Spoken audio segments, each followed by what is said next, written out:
In terms of social liberalism, the country has sort of gone from strength to strength since 2010. Would you agree? Well, I guess gay marriage. I went to a gay funeral the other day, which is fine now. Wasn't even weird. Was it weird before? No, he didn't die from bumming. He got stoned to death. He was in Iran.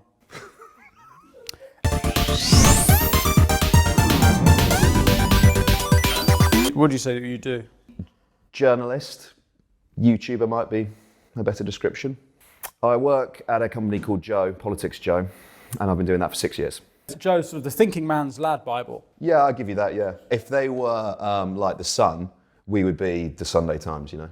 Right. So it's slightly, you know, broadsheet versus tabloid. There's that question, where do you get your news from? It's like, oh, I get my Guardian or the BBC. I get my news from Joe!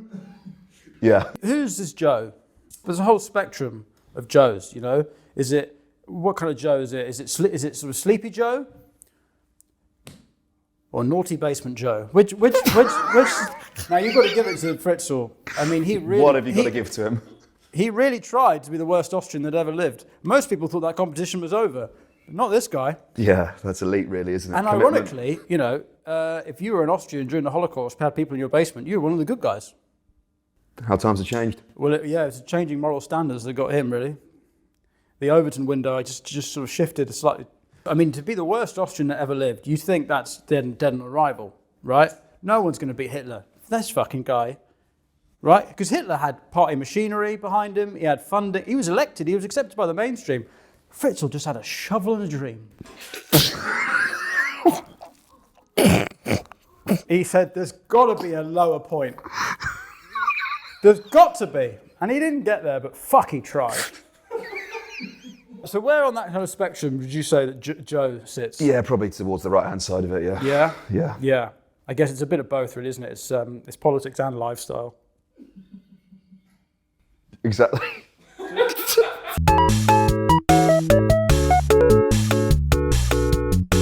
were some of the big marches recently that you've been on? Second referendum stuff, that was obviously massive, that was pre-COVID. Then obviously Black Lives Matter, counter demos by the far right. The last protest I went on was, the last march I went was for people like me, it's called Fat Wives Matter. Statues toppled themselves. They couldn't take a knee. They couldn't get up again. You're on record, you know, you talk about giving young people more autonomy, giving them more responsibility. And by doing so, you might empower our democracy. Now, you're on record as saying you want to lower the age of consent? To vote. To consent to vote? To vote whether you have consent to be fucked in the arse? Is that what you meant?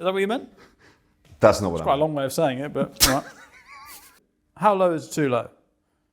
I think we're pretty good where we are right 16? now. Yeah, I think. You know, in Italy there isn't one. You know that? There's no age of consent in Italy. There better not be.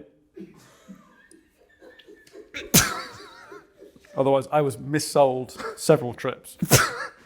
Why do you think young people find politics so boring? Mainstream politics doesn't actually cater for young people the issues that face them. So you can talk about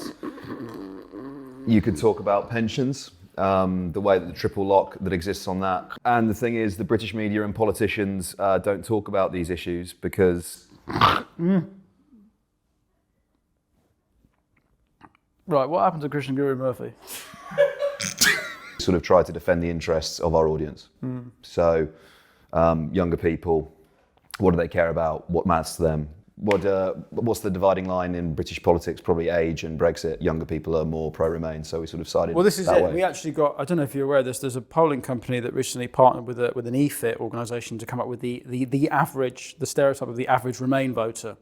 I don't know if you've seen this. This is apparently what the average Remain voter looks like. As you can see, mainly city-based. Yeah, urban. Sociable. Comfortable with alternative lifestyles. And then you compare that with the average Leave voter, and you really do get to see the whole spectrum of British society. You know how dogs look like their owners? Yeah. Yeah. Really, Brexit was a sort of massive fight about the future of the country between the gay and the disabled. And what we realised in 2016 was that Britain was slightly more disabled than it was gay. Only just. 52-48. Yeah. And what we really need, in my opinion, is someone who can bridge the divide. Someone who's both gay and disabled. You know, someone like Alan Carr.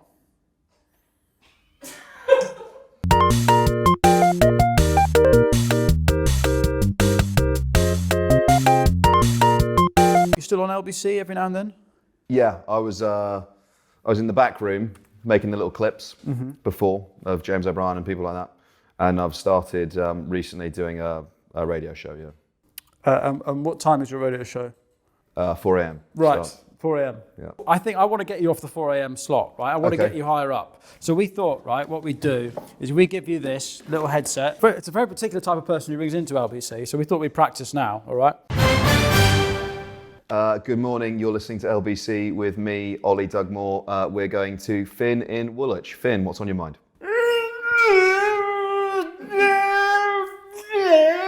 Too many blacks in the England team. Finn in Woolwich, everyone. To anyone to the left, and I know it's just James O'Brien, is that they just, anyone they disagree with, they immediately just call a Nazi. And I think what would be really great is if we could get someone from a conservative area to ring in and you could just hear them out. Give them a chance, Yeah. right? We've got a caller on line one from Bournemouth.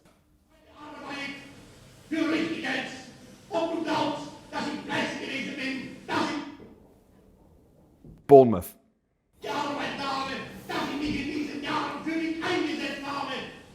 I mean, he's got a point. It's not racist to bring up immigration. I mean, he clearly speaks for a lot of people. He's got some mates there, hasn't he? Yeah. What do you say to that? Nazism, or Hitler specifically. Well, come on, mate. The whole point is you're meant to hear him out. We have done. How are you meant to hear out the people of Bournemouth if you just jump to these wild analogies?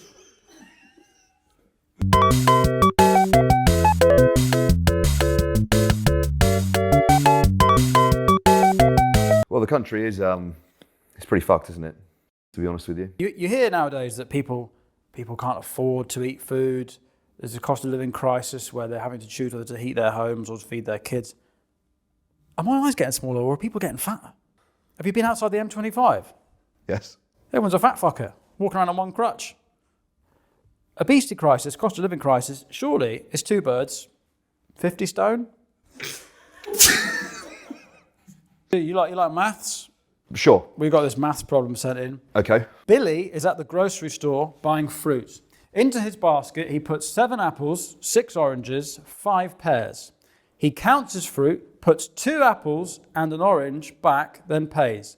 When he leaves the shop, what does Billy have? But he's still got fruit in his basket? No, it's autism. So he's counting fruit. Anyway, we also get kids to write in with old pub jokes. You figure since you host Pubcast, you might like a pub joke. Yeah. There you go. You can read out who it's from as well. I think it continues, I believe. Bloody hell, okay. From Kenny, aged 7. An Englishman, a Scotsman and an Irishman walk into a pub. They order a round of beers and sit down.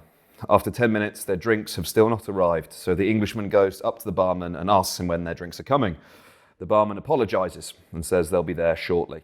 10 minutes later, their drinks have still not arrived, so the Scotsman goes up to the barman and asks where their pints are. The barman apologises, says he's short-staffed today, but promises their drinks will be along soon. Another 10 minutes pass, but still there is no sign of any pints. Finally, the Irishman goes up to the bar and screams, "Come on, man, it's been nearly half an hour, where are our fucking pints?"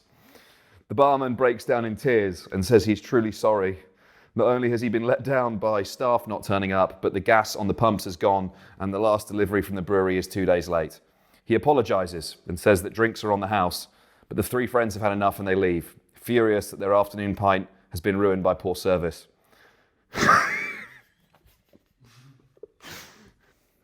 3 weeks later, the Irishman bombs the pub. I think I read about that on the news.